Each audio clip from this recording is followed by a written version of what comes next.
এই ঘটনা এই রজব মাসে প্রসিদ্ধ মত অনুযায়ী ঘটেছে। সেই ঘটনাটি কি?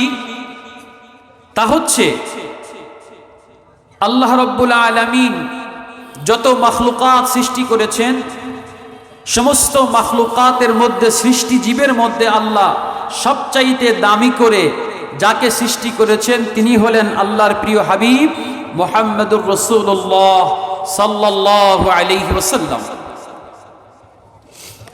আল্লাহর প্রিয় হাবিব মুহাম্মদুর রাসূলুল্লাহ সাল্লাল্লাহু আলাইহি ওয়াসাল্লামকে মহান রব্বে করিম আল্লাহ এই রজব মাসের মধ্যেই আল্লাহর দিদার লাভ দিয়েছেন, আল্লাহর সাক্ষাৎ লাভ দিয়েছেন, যাকে আমরা যেই ভাষায় শুনতে পাই, জানতে পারি তা হচ্ছে মেরাজ, ঠিক কিনা? এই রজব মাস প্রসিদ্ধ মত অনুযায়ী নবীজির মেরাজের মাস। নবীজি আল্লাহর দিদার লাভ করেছেন, সাক্ষাৎ লাভ করেছে। মেরাজের প্রেক্ষাপটটা কি ছিল, মেরাজের অবস্থাটা কি ছিল আমরা দেখতে পাই ইতিহাসের মধ্যে। মেরাজটা কখন ঘটেছিল?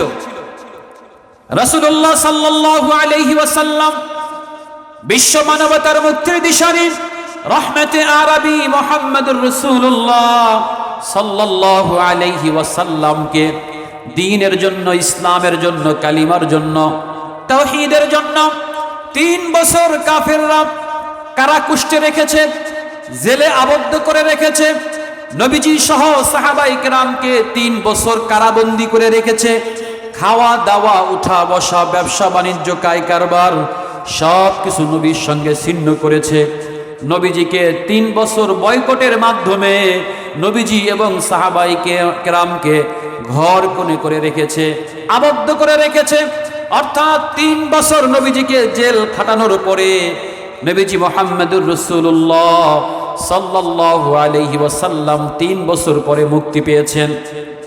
মুক্তি পাওয়ার কয়েকদিনের মাথায়, কিছুদিনের মাথায় মুহাম্মদুর রাসূলুল্লাহ সাল্লাল্লাহু আলাইহি ওয়াসাল্লামের কলিজার টুকরা প্রিয় চাচা, একমাত্র অভিভাবক আবু তালেব দুনিয়া থেকে ইন্তেকাল করেন। আবু তালেব নবীজিকে সব সময় সর্বদা ছায়া, ভালোবাসা দিয়ে, মহব্বত, আদর দিয়ে, যত্ন দিয়ে বড় করেছেন। কারণ যখন নবীজির দাদা আব্দুল মুত্তালিব ইন্তেকাল করেন, যখন আব্দুল মুত্তালিব দুনিয়া থেকে বিদায় হয়ে যায়, যাওয়ার পূর্ব মুহূর্তে আব্দুল মুত্তালিব ডাক দিয়ে বলে, আবু তালেব রে, কাছে আসো। ও আমার সন্তান, কলিজার টুকরা আবু তালেব, তুমি আমার কাছে আসো। তোমার কাছে আমি একটা অধিকার নিয়ে, দাবি নিয়ে একটা কথা বলতে চাই। আবু তালেব শোনো, হয়তোবা আমি আর বেশিক্ষণ বাঁচব না, আমি আর বেশিক্ষণ এই দুনিয়ায় থাকবো না, যে কোনো মুহূর্তে আমি দুনিয়া থেকে বিদায় হয়ে যাব রে আবু তালেব। কিন্তু আমি তোমার কাছে একটা হাত তোমার হাতের মধ্যে রেখে যেতে চাই, ছোট্ট একটা কচি হাত। অর্থাৎ আমার একজন এতিম নাতি আছে, মুহাম্মদ ইবনে আব্দুল্লাহ, এই মুহাম্মদকে আমি তোমার হাতে তুলে দিয়ে যেতে চাই। আবু তালেবকে ডেকে আব্দুল মুত্তালিব দাদা যখন তার হাতটাকে আবু তালেবের হাতের মধ্যে রেখে দিয়ে বলল, আবু তালেব, আমি হয়তো বা ইন্তেকাল করব, কিন্তু আমি তোমার কাছে একটা অনুরোধ রেখে যাই, আমার মুহাম্মদ, এতিম মুহাম্মদ যেন কখনো কষ্ট না পায়, যেন কখনো কষ্ট না পায়। একথা বলেন আব্দুল মুত্তালিব নবীজির কচি হাতটাকে আবু তালেবের হাতের মধ্যে রেখে জিম্মাদারি দিয়ে আব্দুল মুত্তালিব মরে যায়। যার কারণে আবু তালেব যেখানেই যাইতো, কোথাও নবীজিকে রেখে যাইতেন না, কোথাও নবীজিকে রেখে দূর কোনো সফরে যাইতেন না। যেখানে যাইতেন আমার আপনার নবীজিকে সাথে নিয়ে যাইতেন। এমনকি কিতাবের মধ্যে আসছে, মুসলমান ভাইরা রে আমার, তার নিজের সন্তানকে এতটা ভালোবাসতো না যতটা ভালোবাসতো আবু তালেব মুহাম্মদুর রাসূলুল্লাহ সাল্লাল্লাহু আলাইহি ওয়াসাল্লামকে। দীর্ঘ লম্বা সময় আবু তালেব মহব্বত, ভালোবাসা দিয়ে নবীজিকে বড় করেছেন। এমনটাও হয়েছে নবীজির ভালোবাসার কারণে নবীজিকে দেখতে গিয়ে, ভালোবাসতে গিয়ে আত্মীয়তার সম্পর্ক ছিন্ন করেছে আবু তালেব। নবীজিকে মহব্বত, ভালোবাসা করতে গিয়ে সমাজের লোকের গালমন্দ শুনতে হয়েছে। আবু তালেব এমনটা পর্যন্ত বলেছে মুহাম্মদুর রাসূলুল্লাহ সাল্লাল্লাহু আলাইহি ওয়াসাল্লামকে, হে আমার কলিজার টুকরা ভাতিজা, তুমি যে ইসলামের দাওয়াত দাও, কালিমার দাওয়াত দাও, এই দাওয়াত থেকে তুমি ফিরে আসো।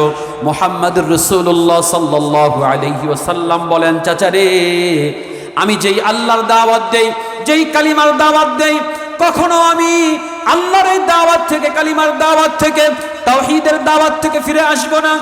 আবু তালেব বলল, যদি তোমার উপরে ওরা হামলা করে তুমি কি করবা? মুহাম্মদ সাল্লাল্লাহু আলাইহি ওয়াসাল্লাম বলেন, আমি দুনিয়া থেকে বিদায় হয়ে যাব, কিন্তু আমি এক মুহূর্তের জন্য আল্লাহর দাওয়াত থেকে ফিরে আসব না। আল্লাহু আকবার বলেন। শেষ পর্যন্ত মক্কার কাফেররা বলল, আবু তালেব, তোমার ভাতিজা আমাদের মূর্তির বিরুদ্ধে কথা বলেন, তোমার ভাতিজা লাত উজ্জার বিরুদ্ধে কথা বলে, তুমি তোমার ভাতিজাকে ঠেকাও, ফিরে রাখো, বারণ করে রাখো। যদি তা না হয় তাহলে তোমার ভাতিজা মুহাম্মদকে দুনিয়া থেকে